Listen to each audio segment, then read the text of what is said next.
नोरमा group, जो सोचता है वो करता है। आपके अपने सपनों का आशियाना। आपने भी सुना होगा, हाथी के दांत खाने के और दिखाने के और होते हैं। बिहार की राजनीति में भी इसी तरह हाथी के दांत की चर्चा खूब हो रही है, क्योंकि नीतीश कुमार की यात्रा और नीतीश कुमार की सोच, ये दोनों ही एक अलग अलग कहानी कह रहे हैं। इस कहानी का सबसे पहला पात्र है भारतीय जनता पार्टी और दूसरा है तेजस्वी यादव की राष्ट्रीय जनता दल। इन दोनों पार्टियों के बीच में जिस तरह से नीतीश कुमार खड़े हैं और दोनों तरफ से उन्हें रोकने और बुलाने की जो प्रक्रिया चल रही है, वो साफ बता रही है कि बिहार की राजनीति का जो तापमान है अभी कम नहीं हुआ है। भले ही आपको ठंड महसूस हो रही हो, लेकिन राजनीतिक तापमान काफ़ी तेज़ी पर है और काफ़ी कहा जाए तो गर्मी पैदा कर रहा है। लगातार जिस तरह की प्रक्रिया हो रही है, वो देख करके आपको साफ लग रहा होगा कि बिहार में कुछ होने वाला है, और ये कुछ जो है वो नीतीश कुमार के एंड से ज़्यादा नज़र आ रहा है। कई लोग नीतीश कुमार के अभी भी पाला बदलने की बात कर रहे हैं, तो कई लोग कह रहे हैं कि ये ऊँट किस करवट बैठेगा, कौन कौन इस ऊँट के साथ होगा, ये कहना बड़ा मुश्किल है।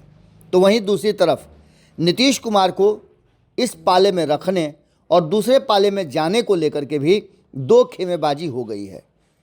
जनता दल यूनाइटेड के भीतर दो तरह की धाराएं चल रही हैं। एक जो नरेंद्र मोदी और भारतीय जनता पार्टी से दूरी बनाने की बात कर रही, जिसका दबाव बहुत ज़्यादा है। तो वहीं आपको बता दें कि चिट्ठियों के माध्यम से भी नीतीश कुमार को इस बात की जानकारी दी जा रही है कि वो जिस जगह हैं वो गलत है। लेकिन हाल ही में आपको बता दें कि नीतीश कुमार ने साफ साफ कहा है कि हमारा रिश्ता तो भारतीय जनता पार्टी से अभी से नहीं, 1994 से है, और ये एक लंबी यात्रा हमारी रही है। 30 साल से ज़्यादा हो गए, 40 साल से ज़्यादा हो गए, और हम साथ साथ हैं। बात इतना ही नहीं है, वो तो 90 से कहते हैं कि हमारा दोस्ती है। 90 में भी जब बिहार में मुख्यमंत्री लालू प्रसाद को बनाना था, तो पहल नीतीश कुमार ने ही की थी। इन सारी बातों को लेकर के अब जब बिहार की राजनीति की चर्चा करते हैं, और रात होते होते तक ये समझ में आने लगता है कि सब कुछ ठीक ठाक है, नीतीश कुमार के साथ सम्राट चौधरी उनकी प्रगति यात्रा पर हैं, तो दूसरे ही पल वो बातें याद आने लगती हैं जो यात्रा के शुरुआत में नीतीश कुमार के सबसे करीबी विजय कुमार चौधरी कहते हैं। आपको बता दें कि विजय कुमार चौधरी ने इस यात्रा के दौरान जो बातें कही थी, वो साफ साफ नज़र आ रहा है। राजनीतिक गलियारे में इस बात की चर्चा खूब हो रही है, और इस चर्चा के बीच में आपको बता दें कि मुख्यमंत्री नीतीश कुमार जब 23 तारीख को बेतिया में पिछले सोमवार अपनी प्रगति यात्रा आरंभ कर रहे थे, तब भाजपा या एनडीए घटक दल के आधिकारिक तौर पर कोई भी नहीं था, किसी प्रतिनिधि को शामिल नहीं किया गया था। हाँ, एक बात ज़रूर थी कि हमने आपको खबरों में बताया भी था कि रेणु देवी और वहाँ और भी जनक राम जैसे नेता जो भारतीय जनता पार्टी से हैं वो थे। तो उसके पीछे का कारण था कि वो वहाँ के जनप्रतिनिधि हैं, इसलिए उन्हें शामिल किया गया था। लेकिन वास्तविकता ये है कि इस बात को लेकर के राजद ने भी सवाल खड़े किए थे कि क्या ये सरकारी यात्रा है? अगर सरकारी यात्रा है तो इसमें एनडीए के घटक दल के बाकी साथी क्यों नहीं हैं? इसी बात को लेकर के जब नीतीश कुमार 23 और 24 को यात्रा की है और 25 तारीख को ब्रेक लिए, तो 26 तारीख को उनके बगल में एक शख्स नजर आए जो नीतीश कुमार के मंत्रिमंडल में उप मुख्यमंत्री हैं। बिहार के उप मुख्यमंत्री सम्राट चौधरी गुरुवार को नीतीश कुमार के साथ यात्रा में दिखे, और उसकी तस्वीरें खूब साझा की गई। खुद डिप्टी सीएम सम्राट चौधरी ने प्रगति यात्रा में शामिल होने का जो फोटो है, वीडियो है, वो साझा किया और कहा कि मुख्यमंत्री जी के साथ हम शामिल हुए थे।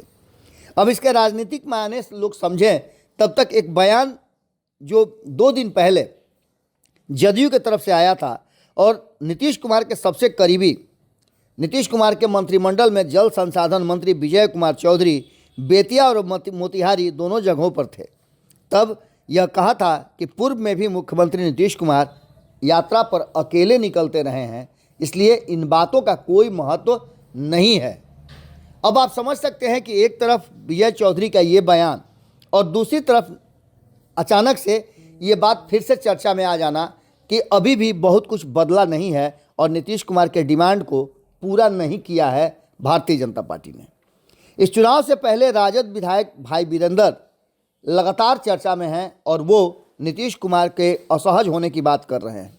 कल भी आपने देखा कि भाई वीरेंद्र ने प्रेस के माध्यम से ये बात बताई कि सीएम नीतीश कुमार को महागठबंधन में आने का ऑफर देते हुए उन्होंने कहा कि राजनीति में कुछ भी संभव है। राजनीति में कोई हमेशा के लिए न दोस्त होता है और न दुश्मन होता है। राजनीति परिस्थितियों का खेल है। अगर नीतीश कुमार साथ आते हैं तो उनका हम स्वागत करेंगे, पहले भी कर चुके हैं।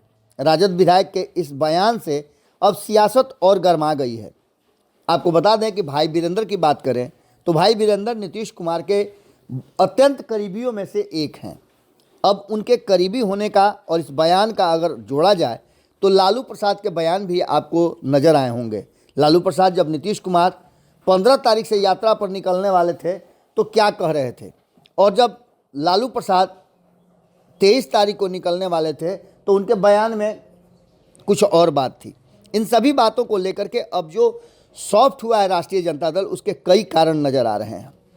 आपको बता दें, जब एक दिन पहले ही बुधवार को अटल बिहारी वाजपेयी की 100वीं जयंती मनाई जा रही थी तो भारतीय जनता पार्टी के कई नेता अपने अपने बयान दे रहे थे और अपनी आस्था अटल बिहारी वाजपेयी में जता रहे थे। इसी दौरान बिहार के डिप्टी सीएम जो दूसरे हैं विजय कुमार चौधरी, उनका बयान आया और उन्होंने सच्ची श्रद्धांजलि देने की बात करते हुए कहा कि जब बिहार में भारतीय जनता पार्टी अपना मुख्यमंत्री देगी, अपनी सरकार बनाएगी, तब सच्ची श्रद्धांजलि होगी।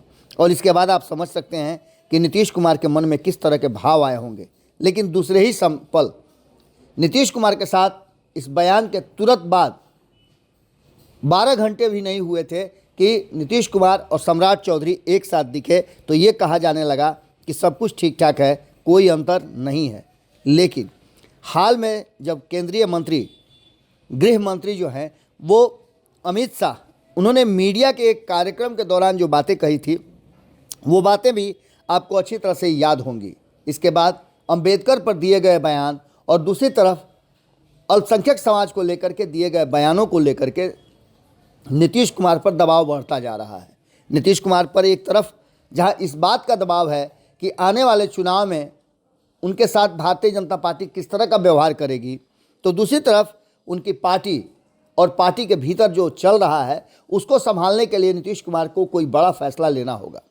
इस बड़े फैसले में हमने आपको कई बार बताया है कि नीतीश कुमार की पार्टी में दो खेमे हो गए हैं। कुछ लोग हैं जो नीतीश कुमार के बहुत करीबी हैं और भारतीय जनता पार्टी के उससे ज़्यादा। उनका मानना यह है कि नीतीश कुमार को भारतीय जनता पार्टी के साथ ही रहना चाहिए और इससे उनका व्यक्तिगत स्वार्थ भी सिद्ध होता है। तो दूसरी तरफ ऐसे लोग हैं जो लगातार नीतीश कुमार की आइडियोलॉजी, नीतीश कुमार की सोच और नीतीश कुमार के ट्रिपल सी को लेकर के काफ़ी चिंतित हैं। नीतीश कुमार की एक छवि रही है और उस छवि का अनुसरण देश ने किया है। नीतीश कुमार इस देश के समाजवादियों में सबसे मजबूत नेता बताए जाते हैं, तो वहीं दूसरी तरफ नीतीश कुमार का क्राइम, करप्शन और कम्युनिज्म, इससे कोई समझौता नहीं करने का एक अलग चेहरा और चरित्र रहा है। हाल के दिनों में जो चीज़ें नज़र आई है उसमें नीतीश कुमार को कहीं ना कहीं समझौता करना पड़ रहा है। हो सकता है कि राजनीतिक उनकी मजबूरी हो, लेकिन इस मजबूरी से बाहर निकालने की कोशिश की जा रही है। ऐसी स्थिति में बिजनेस कनेक्ट में आपने देखा कि मुख्यमंत्री पटना में रहते हुए अस्वस्थ हुए और इस कार्यक्रम में शामिल नहीं हुए, लेकिन इसका सारा श्रेय नीतीश कुमार को ही जाता है। मुख्यमंत्री प्रगति यात्रा पर निकले, उनके साथ कोई नहीं था, तब भी राजनीतिक गलियारे में चर्चा हुई और मुख्यमंत्री नीतीश कुमार को लेकर के जब अमित शाह के बयान आए तब भी चर्चा हुई।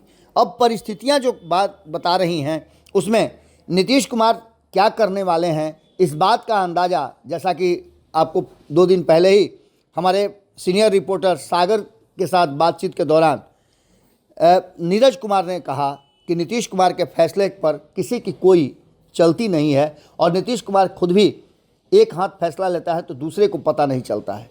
इसका सीधा मतलब है कि अभी भी गतिरोध बना हुआ है और हो सकता है, जो हम लगातार आपको बताते आए हैं, कि ये खरवास का महीना जब 15 तारीख को खरवास उतरेगा उसके बाद एक नया राजनीतिक रंग दिखा सकता है। इंतज़ार कीजिए, 15 तक कुछ बड़ा अगर राजनीतिक घटनाक्रम इसी तरह से चलता रहे तो कोई अतिशयोक्ति नहीं होगी और 15 तारीख के बाद या 15 तारीख को अगर नीतीश कुमार कोई बड़ा फैसला ले लें तो कोई अतिशयोक्ति नहीं होगी।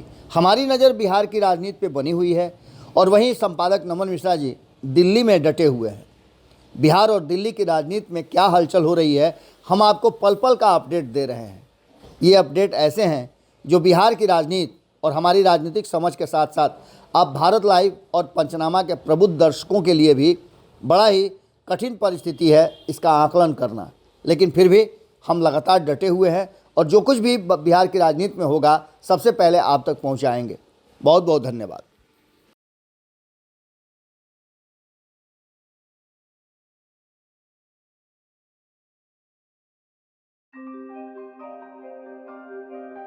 आपके सपनों को हमने सजाया है, ई होम्स पैनोरामा को हमने बनाया है। ई होम्स मेरा एक सपना था जिस पे मैं पिछले 4 साल से काम कर रहा था।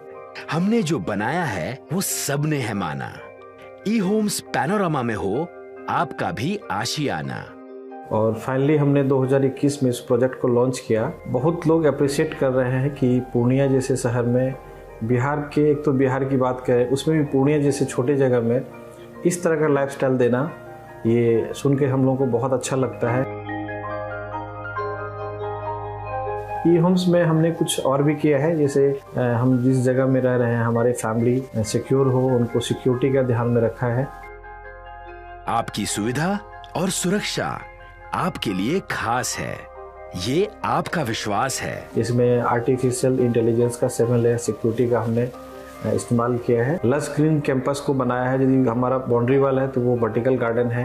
ये जितनी भी फैसिलिटी होता है एक इंटरनेशनल टाउनशिप में ई होम्स है, ये हम लोग विश्वास नहीं कर पा रहे हैं। जो भी हमारे मित्र दोस्त या जो भी हमारे बाहर के बाहर आते हैं तो हम लोगों को बहुत अच्छा सुनने को मिलता है और बहुत अच्छा क्रेडिट मिल रहा है। वो सारा हमने सिर्फ एक बिल्डिंग नहीं बनाया, हमें एक बहुत अच्छा लाइफस्टाइल दिया ई होम्स में, और मेरा एक सपना था जिसको मैं आज फुलफिल होते हुए देख पा रहा हूँ। ये आपका आवास है। ई होम्स पैनोरामा में अब आपका निवास है। E homes Panorama, luxurious lifestyle redefined. Panorama group, जो सोचता है वो करता है। अगर ये वीडियो पसंद आई और वह बिहार के राजनीति और बिहारियत से सरोकार रखेनी तो सब्सक्राइब बटन दबा के चैनल के सब्सक्राइब कर ली। ओजे एगो घंटी बा, ओकरा बटन दबा देला से कुल सटीक और मारक खबर रुआ मुफ्त में मिल जाई। अगर रुआ पत्रकारिता के हमनी के नया प्रयोग में सहयोग कर चाहतानी तो ज्वाइन बटन दबा दी। पेटीएम नंबर नोट कर ली 9386 816